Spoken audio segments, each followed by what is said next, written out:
My name is William Lee. I'm a Senior Research Fellow within the YQSR. And as I think you may have just heard, this session will be recorded and made available online in the next week or two. So if you've got people you think might be interested, you better share a link for that. If you could keep your microphones on silent, that'd be great.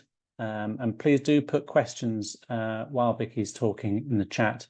And there should be some time at the end for questions. And Rebecca Lawton, our Centre Director, will facilitate those questions. I'd like to introduce our speaker, someone that I've had the pleasure of working with for the last couple of years. Vicky LeBlanc is Chair and Professor of the Department of Innovation in Medical Education at the University of Ottawa. She has over 20 years experience leading research into A, the effects of emotions and stress on the performance of health professionals and frontline workers, and B, optimizing the use of simulation in health professions education. She's authored over 100 peer-reviewed publications and regularly presents her work nationally and internationally. She's held several national level leadership roles related to scholarship, accreditation, and educator development in simulation-based education. So the title of Vicky's presentation, Taking the Weather into Account, the Relationship Between Emotions and Performance. I think I asked Vicky, I gave her the challenge of bringing together simulation and simulation education and emotions and patient safety. So no small challenge, I guess. But I'd like to not delay any further and pass on to Vicky. Thank you, Will, and thank you everybody for joining what is this morning for me, but afternoon for you. Let me just share my slides. Will, is that coming across okay? That's great, yeah. Okay, so we'll get started. And I apologize, but let's hope that I'm not going to have a coughing fit while I'm giving this presentation. I'm just getting over a cold. It's respiratory season for us. So what I want to talk to you about is the study of the role of emotions in performance. And so I'm going to start with a question of what should we do when it rains? In Canada, we don't probably have as much rain as you do in the UK, but there's a general kind of consensus that rain is something that's generally viewed on as being a bit more negatively. But its value is going to depend, right? So, for example, if I've decided to take my bike into work and I mistimed the speed that the squall was coming in, the rain in this case, then the wind is going to be a bad thing because I'm going to have to take shelter despite having my helmet and my rain poncho. So the context is going to be bad. However, if the rain comes and when we haven't had rain for a while in my rooftop garden, it saves me from having to water my garden, which always involves fighting with this little cat who's trying to get out on my deck. I'm going to welcome that rain. So the rain is not necessarily good or bad. It's going to depend on the context in which it comes. And on the flip side, if I ask you, things that we generally consider good within our societies, which are beautiful, hot, sunny days in the summer, are there reasons that we should worry about it? And generally, we tend to think these are the days that we want and these are the days that we welcome. But there's cases where these days are actually worrisome. And one of them, which always kind of freaks me out a little bit as somebody who has a bit of wanderlust and likes to travel. And in Canada, we tend to worry about getting on planes in winter and rainy seasons, but it's actually pretty risky to take planes in hot weather because the air is going to become thinner and it's going to require longer takeoffs. And the other thing too is that's also going to create shifts that the air is going to rise. So in addition to the air being thinner, it's going to create actually wind shears or sudden changes in wind direction or speed. So that means that landing and takeoff can actually be a lot more turbulent. And so it presents a lot more challenges. So for those of us who like to travel to nice, warm, balmy places, it kind of puts a little bit of a damper on that because we think, it's a little bit riskier to get on that plane. The other thing that is interesting is that there's associations between weather and trauma season. And that there's a lot of research that is looked at to show that you actually have increases in trauma in the times of the year when you have nicer weather, and even when you control things for like the number of people that are traveling and a lot of other factors. There's something about nice weather that leads to more trauma. which for us is interesting in Canada because you would always think that trauma season would be around Christmas. Our roads get icy, they get snow on them, everybody's traveling to visit family. But it's really summer when there's going to be some more risk. And when I run this by my emergency medicine physicians, they say yes, because that's the season of watch this. People are a little bit more risk tolerant or willing to take on risk, and their guard goes down and they do things that can get them into a little bit more trouble. And so the question you might be asking yourself is, okay, well, you've asked us to come and, we've come here to talk about emotions and to talk about its impact on patient safety. Why are we talking about the weather? Because to me, the weather is a really good metaphor for how I think about emotions. So the weather, when we think about it, is the weather is always there. It's always omnipresent. There's always one weather pattern or another. Whether or not that given weather pattern is good or bad is going to depend on the context, as the examples I've just given you about the rain and sunny days. But if we want to understand mechanisms of daily life, we have to understand what are the antecedents of weather patterns, what are the mechanisms of weather patterns, and then how do things work differently under different weather conditions? Aerodynamics, so how do planes fly in different weather conditions?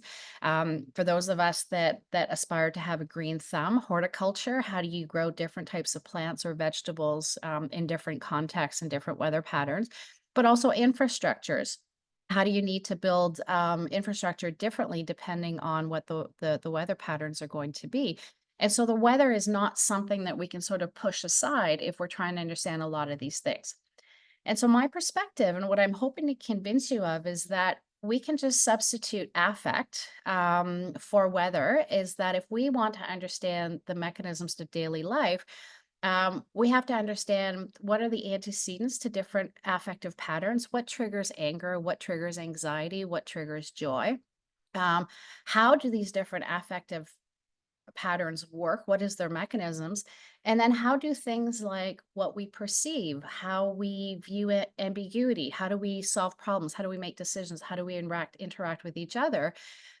If we really want to understand these phenomenons, and these are all phenomenon that can underpin both health professions learning, but also the practice of health professions, then understanding how they function when we're angry, when we're sad, when we're anxious is going to be critical to having a full picture.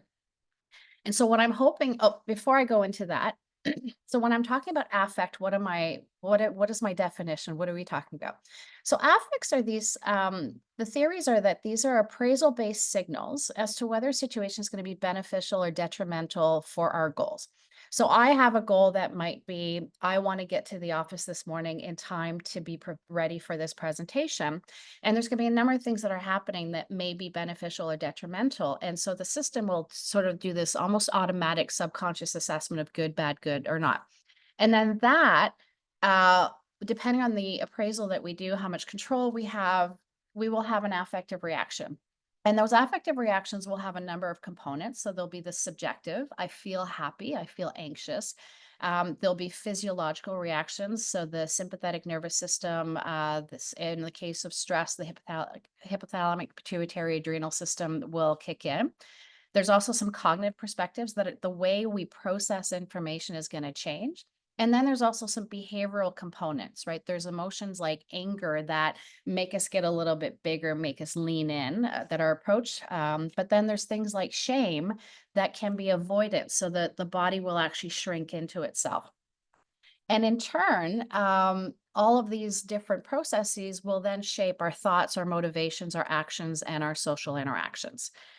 And when we're talking about affective states, affect is generally the overarching term that can include emotions and moods. And emotions are more environmental states and cognitive appraisals that are accompanied by that are accompanied with physiological processes and facial expressions. And so emotions are more short-term reactions to something, right? I'm angry because people don't drive well in the snow in Canada, even though we get snow every year, and I'm going to run being late, right? So I'm blaming this on other people. It's a very short reaction to something. A mood are more kind of more long-term, lower intensity, and they're generally less focused on something. So I woke up generally happy. I'm feeling generally sad today. And so these are the differences in how we tend to think about them. And then these, especially when we think about emotions, can be integral. So they're associated with a particular target and they're relevant to the judgment at hand.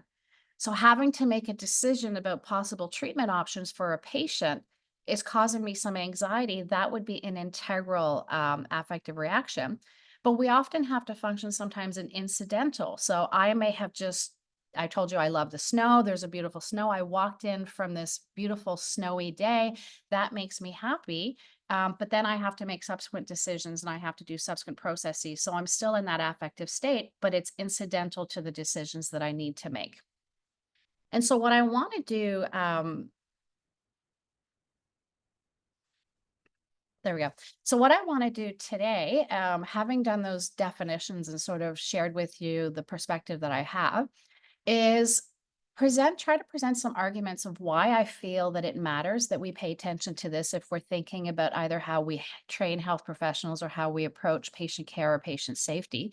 And to give you some examples of what I think are fairly powerful examples of how the emotions can affect it.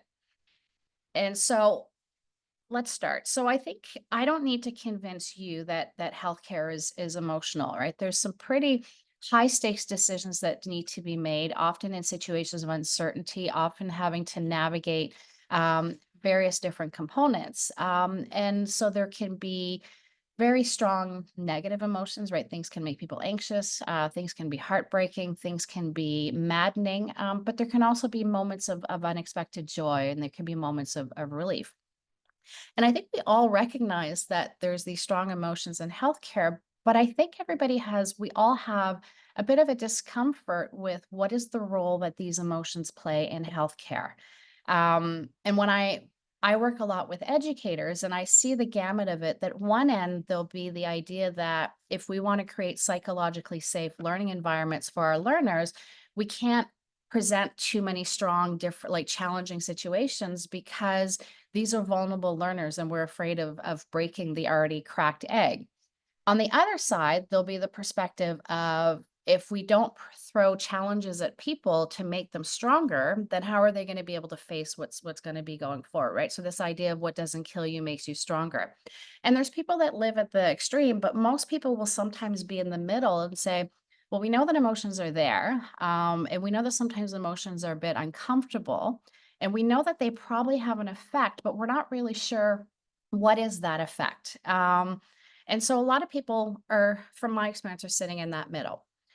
And yet, if we look at the messages that our environments give us, there's generally this implicit message that things like joy, compassion, calmness are, generally very positive messages that we have, that these are pretty good emotions to have.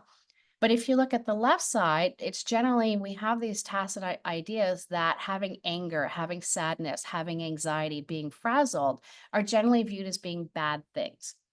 And so the messages that we see a lot in our field is that joy and compassion are viewed as being good, both for us, but also for the patients, because they both increase well-being and they're thought to increase the ability to function. And when we talk about emotional regulation, we're often talking about the uncomfortable emotions. So anger, anxiety, frustration that are viewed as being detrimental and be downregulated and avoided. And my concern with this sort of dichotomous view is I feel that it's a little bit, sometimes a little bit simplistic, that what we're doing is that sometimes we're targeting the wrong problem, right? The problem we seem to be targeting is going after the emotions that feel uncomfortable. And it's missing some important realities that sometimes these emotions might be beneficial. Sometimes the emotions that we think are good might be detrimental. And that a lot of the messages that we have, which is really about pushing for people to go towards wellness and kind of promoting the idea of compassion and joy, while it itself not a bad thing, but if it becomes our ultimate goal, it's an almost impossible goal to accomplish. And so at best, it's going to be ineffective, and at worst, it's going to be potentially damaging. But the thing that for me, where I get really interested in is that unless we fully understand the role that emotions play with different components that are involved in patient care, we're going to have an incomplete understanding of things like how do our attention processes function? How do we retain memory? How are we able to recall? How is it that we approach learning or problem solving, the decisions making, but then also looking at things like interpersonal teamwork and professionalism? And so, what I want to talk to you about today a little bit is a lot of the work that my team and I have done, which is looking at the effects of stress and anxiety. What do we know about it? How does it affect it? Then I want to talk about a little bit broader in terms of looking at some of the other emotions. And then I want to finish with implications for training and also implications for practice. So let's start with the stress and anxiety. So the perspective that I take in looking at this work is I come at it from affective neurosciences, which is very interested in looking at what are the triggers, what are the mechanisms that create an emotion? How do those emotions then influence the way that the brain and the nervous system functions? And in terms, how does that affect thought and consciousness? And it used to be this concept that emotions and cognitions were treated in different parts of the brain. So the idea was that the limbic system, so the hippocampus, the amygdala, was the seat of the emotions. This was our primitive brain. This was something that kind of reacted without a lot of oversight and a lot of thought. And the ideas were then that are more recent parts of the brain that have developed, the prefrontal cortex was where the seat of things like strategic planning, metacognition, the cold cognition that really separated us from our more animal kind of emotional perspectives. And so priority has always been given to a lot of the idea of cold reasoning, of cold decision making. But the research is actually starting to show that that's not as separate as we thought it was. The limbic system is actually heavily involved in cognitive processes like attention and memory. We also know that the prefrontal brain is also involved in emotional processing to the part that if there are lesions to certain parts of the brain, people are not able to make adaptive decisions in an affective situation. The other thing we know is that there's more connections from the limbic system to the prefrontal brain than there is in the other direction. So, all of that to say that the human brain has actually evolved such that we prioritize emotional information, we prioritize emotional stimuli because these are usually situations that actually have repercussions for our physical, social, or psychological survival. And so, what emotions do is they're signals to the system that tell us, hey, pay attention. There's something happening here that needs your attention. And they're then going to guide ongoing processes, cognitive processes to direct attention, memory, and judgment towards addressing whatever triggered that emotion. And so in psychology, we call this mood congruent processing, that we selectively attend to and recall information that's congruent with our emotions. And so I like these two trees because they represent well that the world that I live in when I'm sad, because of what I pay attention to, because of how I interpret ambiguity, because of how I remember information, is essentially a different world that I live in than when I'm happy. And so this is where the idea that emotions are essentially the weather within which our cognitive processes occur. And because we're always in one emotional state or another, it's to me, it's almost impossible to understand cognitive processes without understanding how they function in the different emotional weather patterns. And so let me give you some examples from the stress world. I think a lot of us have this belief that we remember a lot more from stressful events. If we think about situations from our past, our childhood that have stayed with us, they're usually situations that had some pretty strong emotional components to it. And stress is one of the affective states that has been studied the most because it's one of the ones that's actually more easily to reliably instill in people. I've unfortunately become very good at knowing exactly how to stress participants.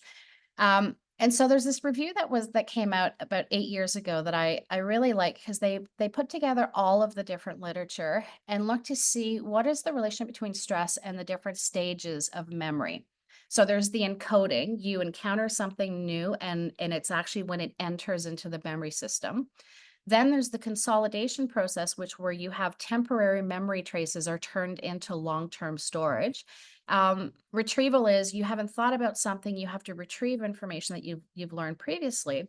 And then the final step is most of us by this point in our lives have a lot of accumulated knowledge and information, but we still are learning new things. So sometimes we have to update what that knowledge is. And the research shows that if you encounter stress, immediately before or immediately after encoding some new information, you're going to remember more information. If you encounter stress before you have to retrieve information or before you have to update it, you're going to have less, your ability to do that is going to be decreased. And then here at the bottom left is if you encounter stress a long time before encoding, you're going to remember less of the information you're encoding. But what's interesting here is that immediately and long term is defined by psychology terms. And for us, that means minutes. So essentially, if you encounter stress at the moment that you're encoding new information, you're going to retain more. If you encounter stress a long time before, which can be as short as 5 or 10 minutes before, you're not going to be able to encode as much of it.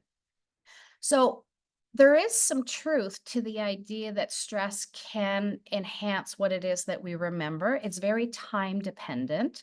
And so we're going to have greater memory around the time for stressful encounters for what has triggered that emotion.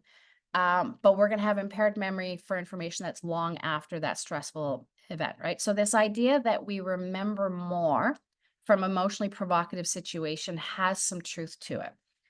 But where it gets interesting is that there's an important caveat that needs to be made between quantity and quality, because there's some important biases in what we're going to remember. And one of the biases that we have is that emotions can actually be associated with incorrect reconstructions of past events based on what our expectations were. And so a very powerful example is September 11th, 2001, when the planes flew into the Twin Towers and into the Pentagon. We're nearly 23 years later, but every time I ask people where they were, do they remember exactly where they were when they hear about it? Pretty consistently, I will get 95% of the room. I gave this talk in Denmark last week, and I had 90% of the room that remembered exactly where they were. They could describe hearing about it, they can remember what they witnessed. And if you ask how strong the memories were, people are still, this is still a very marking event from our lives. And the research supported that. So studies that were done 2 years later and 6 years later, and even now when I'm talking with individuals about this, nearly all of us are going to remember exactly where we were the moment that we heard about the September 11th attacks. But here's where it gets interesting. In these studies, what they found is that nearly 3/4 reported incorrectly that they saw on television the first plane striking the towers. There were, at the time that the media was coming out, there were no recordings that were shown of the first plane striking the towers. It turns out that there is one recording that exists, and it was actually people were doing a documentary about workers in New York that they saw the plane, but that video only came out quite a period of time after. But people were quite confident that they'd seen on television the first plane striking the towers. And what that showed us is that we don't have snapshot memories of things that have happened. We'll remember some pieces, but there's going to be a lot of holes in our memory. And when we remember from emotional events, we're going to be more dependent on what we know or what we would expect to happen in that situation. And so we were curious to say, well, would that work in situations that are not as emotionally impactful? And so we did a study with paramedics that we had paramedics working through using a simulated ambulance. We had paramedics working through patient care scenarios. And one of those scenarios was a low stress one, which are the blue bars. And one of them, we induced some stressors that were not going to change the management or the information that was presented to them, but was set to kind of trigger a stress response in them. And we looked at how they performed in the scenario, But we also asked them to complete an accident call report in which they document every piece of information that was made known to them, any treatment that was done, the hemodynamic values. And then we compared what they put in these accident call report with what had actually happened in the scenario. And then we coded errors for omission errors. Did they fail to put down information? And then we looked at commission errors. Did they put down information that had actually not been present in the scenario? And what we found is that between the high stress and low stress, there was no differences in omission errors. They weren't more likely to forget if they were in the stress condition. Where it got interesting is that they were more likely to have false memories of the scenario in the high stress condition. So similar to the September 11th example that I've given you is that after we've been in a stressful situation, we're more likely to falsely remember things from that situation that would have aligned with that generally would have aligned with what our expectation would be or what our schema would be. And so this is just an example to show that emotional events are vivid, but our memories of them are not always accurate. And so if I think from a perspective, if we think about it from perspective of educators, then we think, okay, what are our learners going to take away from these situations? If they're going through emotional situations, are they going to take away the information that as educators we want them to take away? If I think about it from a patient safety component is if we are then taking from these emotional situations, we're asking people to do patient documentation, can we trust the accuracy of this patient documentation if the healthcare team was highly stressed during that scenario, or is there likely going to be some errors that are induced in there?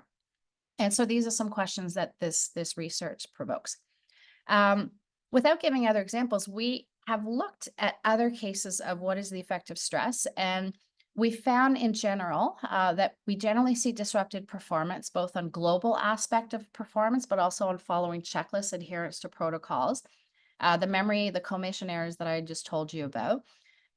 We see working memory impairments, which is if we ask paramedics to do drug calculations in their heads as they're treating a patient, that ability is actually decreased when they're in a stressful situation. And we also see subtle alterations in reasoning, right? We're more likely to do premature closure. So stopping prematurely on a diagnostic without fully exhausting what the alternatives could be. We see a shift towards encapsulation, so thinking in Gestalt general levels rather than individual levels. And we see that judgments or risk are going to be increased when people are stressed. We also, Will and I are just wrapping up a study where we found that with learners, when learners are having, when learners that are more stressed in simulated situations where they have to do an A to E assessment on an acutely ill or deteriorating patient and then have to hand over to a senior clinician, we see more errors and more inefficiencies when they're doing that clinical handover. So they're reporting incorrect information, or they have not gathered the right information and then have to spend more time going to collect that. The other thing that we found is because we could actually see the moments when these learners were stressed, and we compared this with when the errors were happening, we found that errors are 1.5 times more likely to happen during high stress scenarios, high stress moments, than they are doing low stress or moderate stress. So a lot of this research does suggest that stress and anxiety responses can have negative effects on both learning and performance. The question that I ask myself for this is, but are there situations where a little bit of pressure, a little bit of tension, what we call eustress, might actually be beneficial? And how do we understand that? And how do we take a look at that? But the thing that I want to switch about now is think a little bit differently, because when I started doing this work, because I was very specifically interested in stress, it started being interpreted as emotions were bad, and negative emotions, right? Anxiety, anger, these were bad, and we needed to eliminate them. And so it got me very interested in saying, well, what is the impact of other emotions? And one So some of the research that looks at is, for example, I gave you the example of how emotional events are going to shape memory. So those biases that I told you about that we have from anxiety provoking situations, we have that filling in of the gaps, right? The more false memories from situations where we've been very happy, from situations where we've had a lot of anger, in addition to anxiety and stress. Interestingly, sadness, from moments that make us sad, we don't have as many of those false memories. So there's a little bit of research that's starting to get us to understand what are the emotions that lead us to have more of false memories, and what are the ones that seem a bit more impervious to it, and why is that? Um, the other thing on emotions also do is they actually influence our perception and our willingness to take risks. And so there's a very interesting, almost kind of forgotten study that was done by Johnson and Tversky, who did a lot of work on reasoning and making decisions. And what they looked at is they asked individuals to estimate the frequency of various risks. So fatal risk, right, of people being in a fire, of leukemia, war, and terrorism. Non-fatal risk. How they decided that tornadoes and floods were non-fatal versus fire, I'm not sure, but that was their definition. And that also looking at the likelihood of life problems, so having bankruptcy, depression, unemployment. And they looked to see what emotional state individuals were in.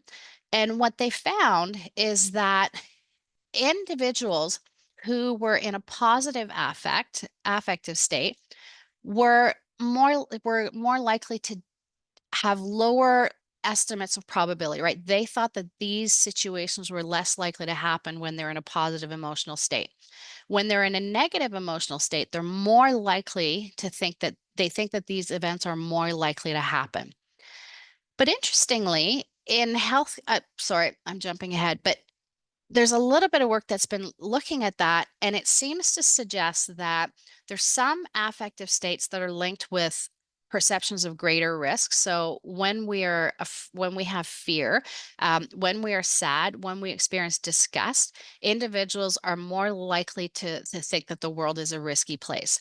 When individuals are having positive emotions, when they're feeling anger and when they're feeling boredom, they're more likely to decrease the likelihood of having risk, right? So the world is more or less risky depending on the emotional state that we're in.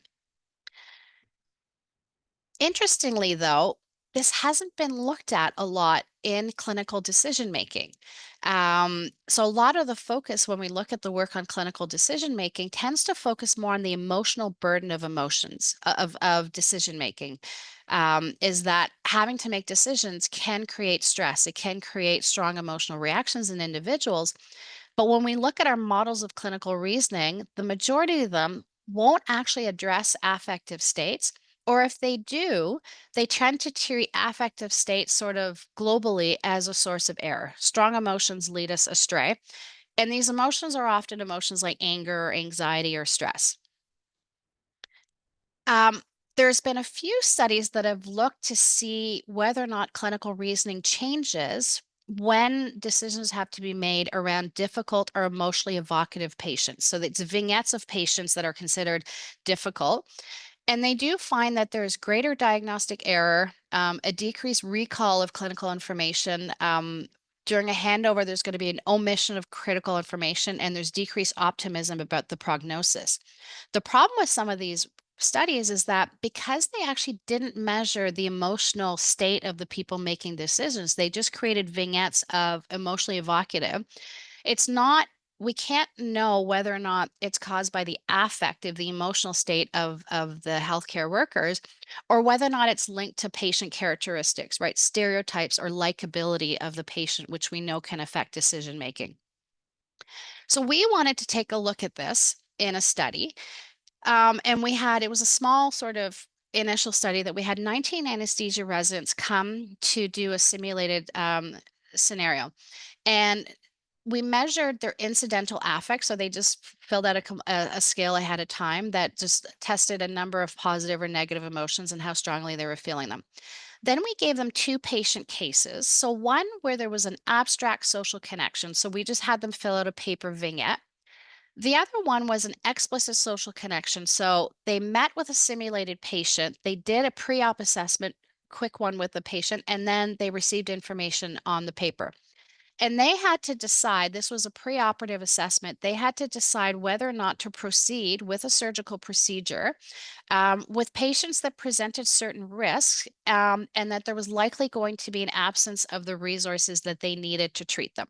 So, would they proceed with a potentially risky surgery without the resources that they might need? And we just asked them to say, on a scale of 1 to 10, will you proceed with this surgery? And then we looked to see what was the relationship between their likelihood of proceeding and their affective state. And what we found is there wasn't a big relationship with intensity of negative affect, either in the abstract social connection or the explicit social connection. Very weak correlations, but we also found that our participants didn't really report negative affect. For some reason, these anesthesias were kind of in a good mood. They weren't feeling very negative, which we don't always see when they come to simulation. So we did something right there.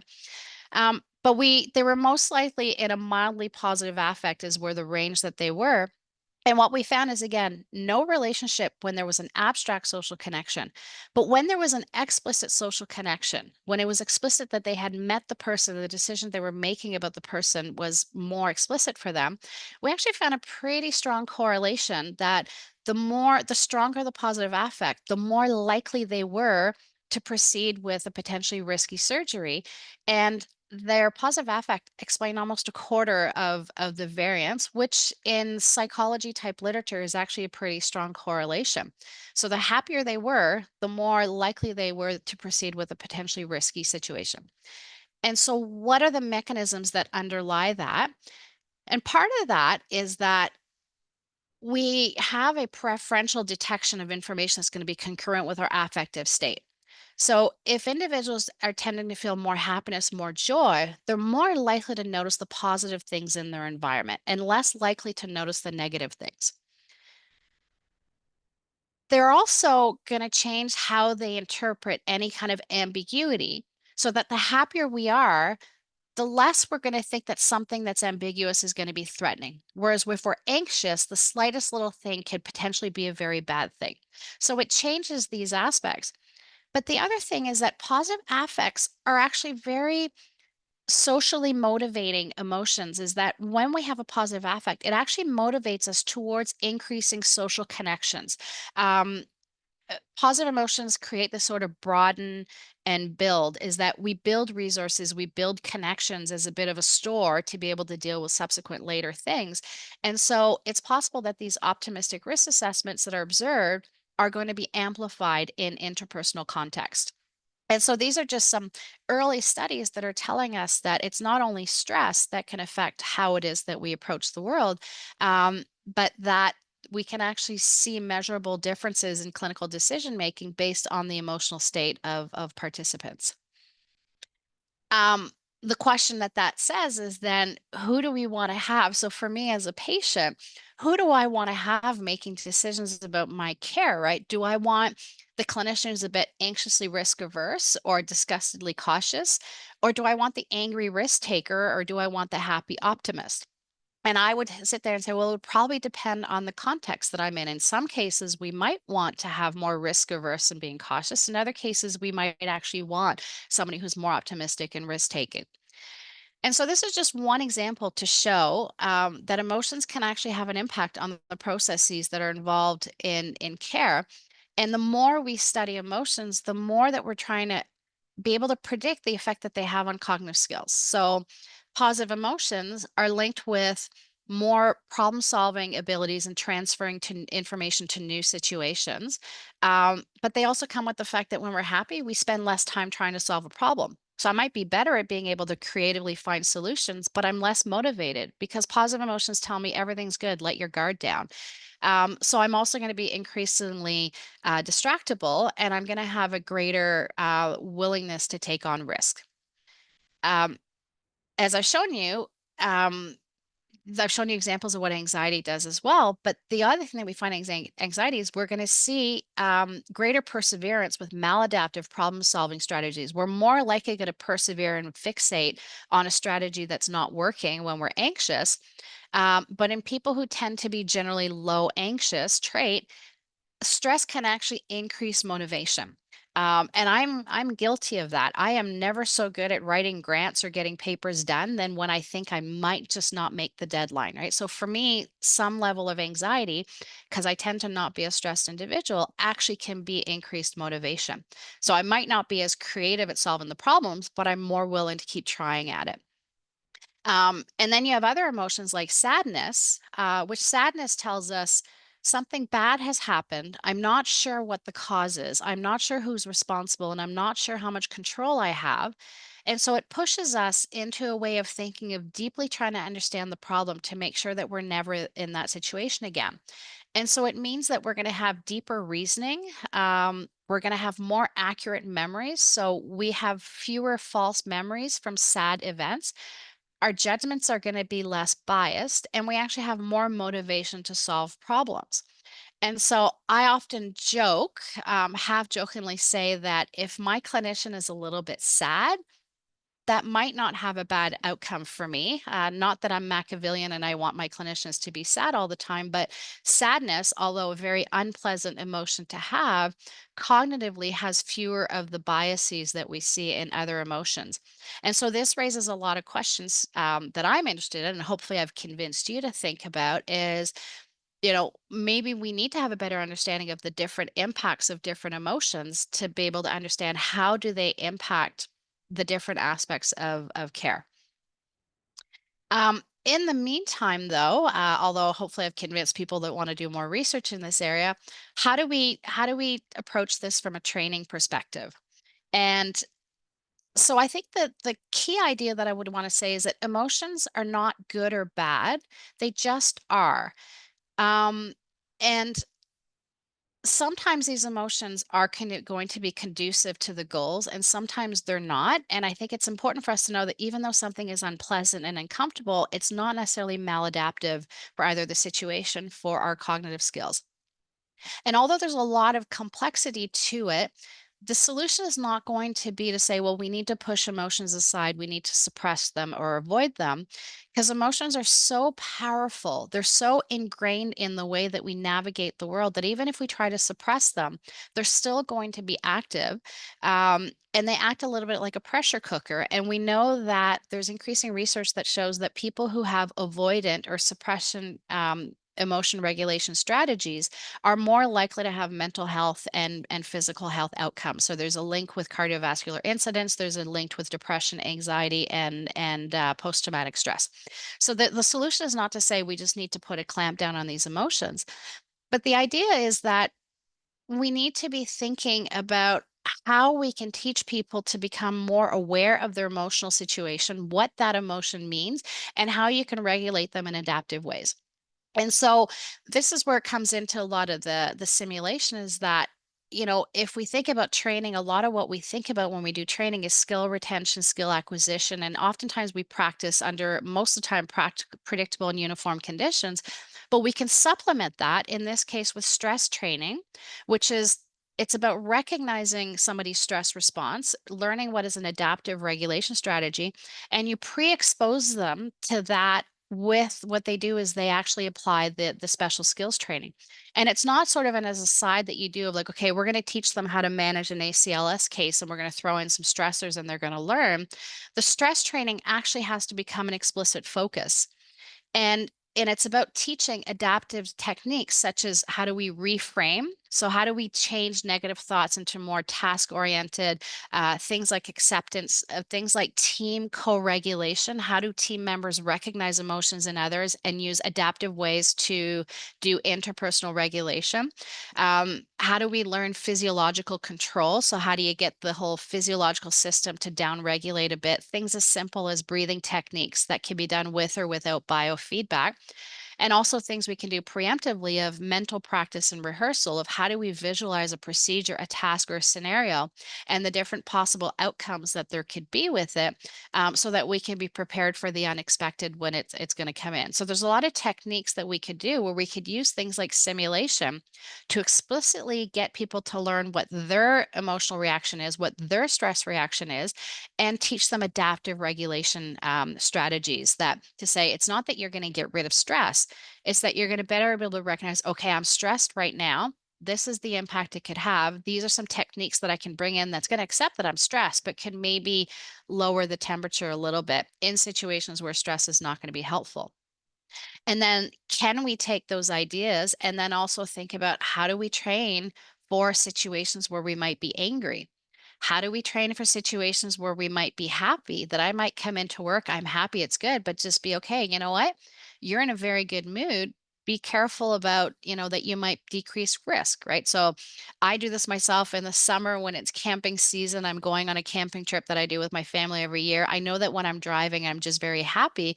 But sometimes I have to tell myself, okay, it's good to be happy, but pay extra attention when you're coming to intersections and things like that, because you're going to be less alert for cars that might run stop signs or things like that, right? So it's about kind of saying, okay, I know that this emotional state is leaning me towards this.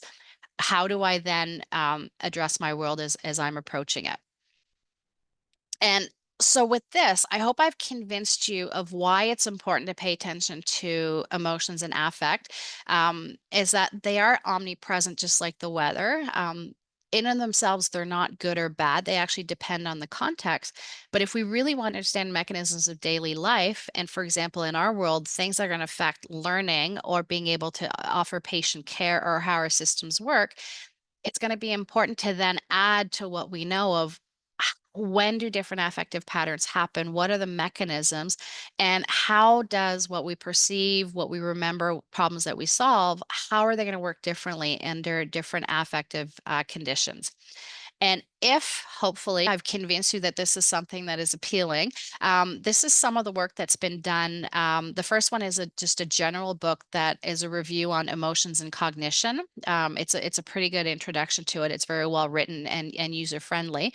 And then the rest are papers that have taken a lot of that literature and we've applied it to try and understand how emotions impact a lot about in education, but it could have some links with patient care and patient safety.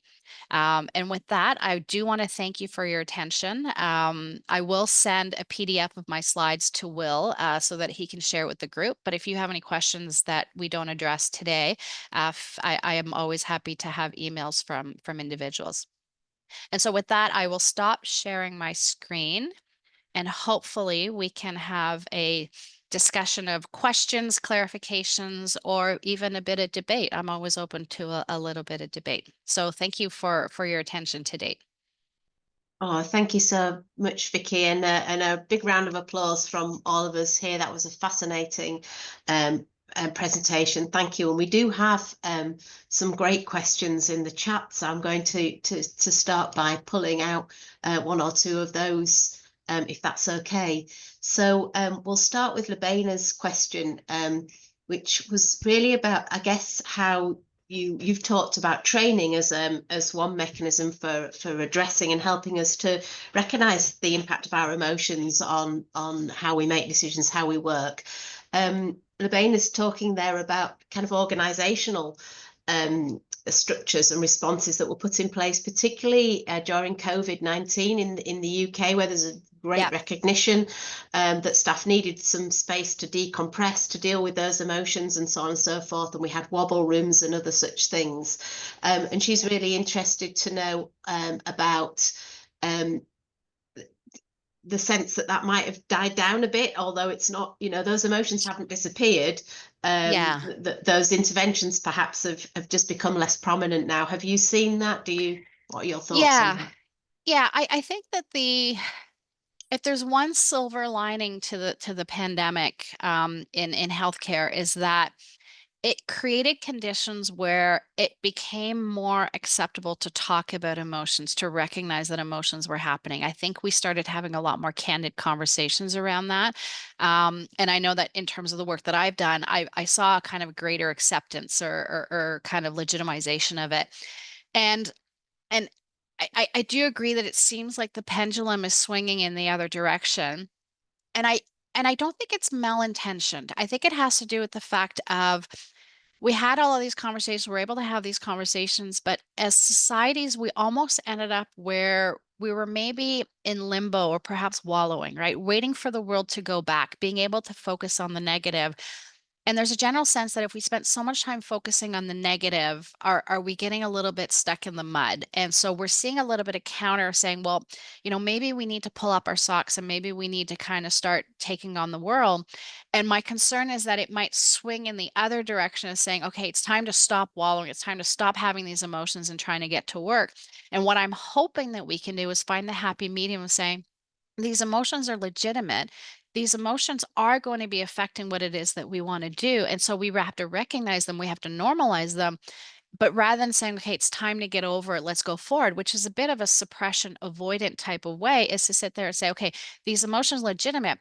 How can we recognize, acknowledge these emotional states and how they might have impact? And what are adaptive ways that we can kind of go forward, right? And so there's a little bit of the saying of, feel the fear and do it anyway, has some truth, but how do we do it anyway in ways that are going to be adaptive both for mental health but also adaptive for the problems that we want to do? And so I'm hoping, and I'm trying to encourage us to have a little bit more of those complex conversations of, let's not walk away from the conversations that we've had around emotions, but let's think about, okay, sometimes emotions are adaptive, sometimes they're maladaptive. When they're maladaptive, what are ways that we can either individually, interpersonally, or culturally regulate and manage these emotions in ways that are going to be adaptive for the individual, but also for the problem at hand, is kind of like my plea and my hope if we accomplish it. That's a really great answer, Vicky. Thank you. Mark, there's a couple of questions there from you, so I'm going to hand over to you if that's okay to summarize those questions for Vicky. Oh, great questions. We can't hear you, Mark. Sorry, I don't know if there's something wrong with your. Are you still on mute? I can. Oh, there we are. Yep. Yeah. So really interesting presentation. And just all the time I was just thinking about cognitive load. We've been doing some work around cognitive load and decision making. Yeah. And there's clearly a great bit of overlap here. So the question really was around, how much in effect is almost stress a proxy for cognitive load, cognitive overload? How much in effect could the stress just be down to this cognitive overload, or and the other way as well, that the cognitive load is causing the stress as well? Yeah, so it's a really good question, and I have a lot of these conversations with my colleagues that do look at cognitive load. I would say that they're two separate but highly related concepts, right? Because the appraisal process for stress is when I'm faced with something that could potentially threaten an important goal, I do a very quick two-step appraisal of what are the demands being placed on me and what resources do I have to bring to bear. If I have the resources to meet the demands, or if I think I have the resources to meet the demands, I'm going to be what we call eustress or activated or challenged. And it's when I have that sense of, I don't have the resources to meet these demands, that you switch into distress. We see qualitative change in physiology that changes the way we process. And so cognitive load can be a source of demand that we don't have the resources for. So cognitive load can be a trigger. But the stress response is not just that the emotions are creating too much cognitive load. It's that we actually it's not that there's so much that we're dealing with that we have fewer resources to process with the rest, is that our cognitive processes qualitatively change as well. And so the quick answer would be cognitive load can be a source of stress. Emotion, especially when it's emotions that lead to rumination and kind of dwelling on the emotions, can be a source of cognitive load. But you can have stress in the absence of cognitive load, and you can have cognitive load in the absence of stress. And the stress response is not just a depletion of your resources, is that the brain actually functions differently. So a lot of really kind of close interactions there, but not always the same phenomenon, but kind of two very often co-occurring phenomenon, I would say.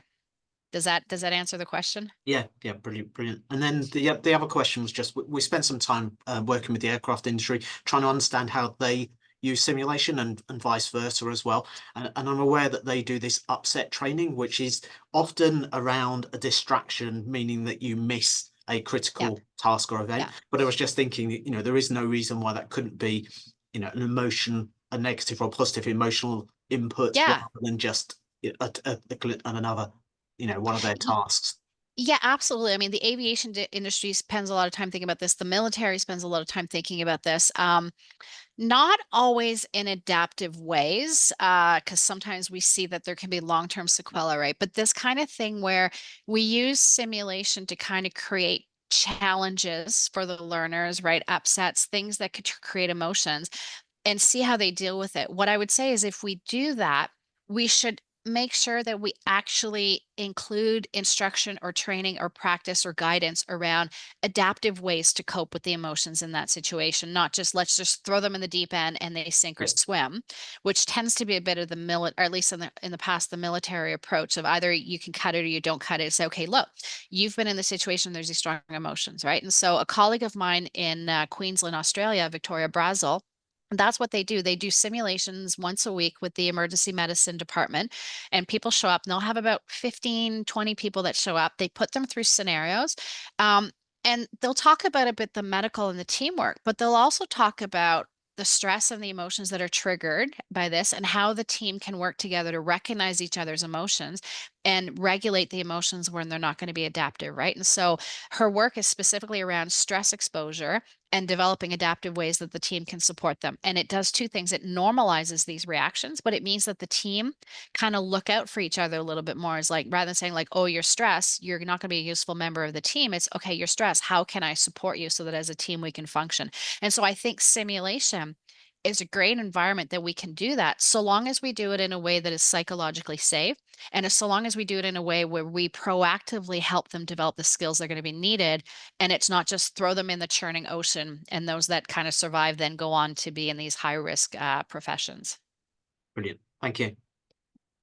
Fantastic. Well, that has brought us precisely to the end of this hour of the seminar, and we do like to, I know there are other questions, and you've already said, Vicky, that you'd be happy if people do have a question they want to ask you to contact you via email. So I think without further ado, I should just say thank you to everybody for attending today, and thank you again, Vicky, for coming and presenting your fantastic ideas and the research that you've done in this area. Really appreciate it. Thank you. Thank you so much. And just quickly, a 30-second answer. Could emotion regulation training be an adaptive thing? Absolutely. I think we could use simulation, not just for teaching skills and for teaching teamwork and things like that. We could use simulation to trigger emotions and then teach emotion regulation strategies with that. I think we would do a lot of benefit to our healthcare workers and our learners if we did that. Brilliant. Thanks for squeezing in that final answer. Much appreciated. And hopefully so we'll speak to you again in the future. Cheers. Thank you so much, Bye, everyone. Vicky. Bye-bye. Bye, everyone.